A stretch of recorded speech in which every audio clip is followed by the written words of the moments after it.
सादर होत आहे। ज्याला स्त्रीमध्ये सखी दिसली तो राधेचा श्याम झाला, ज्याला स्त्रीमध्ये पतिव्रता दिसली तो सीतेचा राम झाला, ज्याला स्त्रीमध्ये बहीण दिसली तो मुक्ताईचा ज्ञानोबा झाला, ज्याला स्त्रीमध्ये आई दिसली तो जिजाऊंचा शोभा झाला।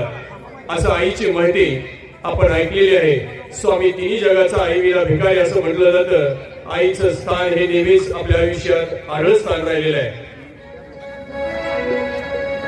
विसरू नको रे आई बापाला। Let's camera action start.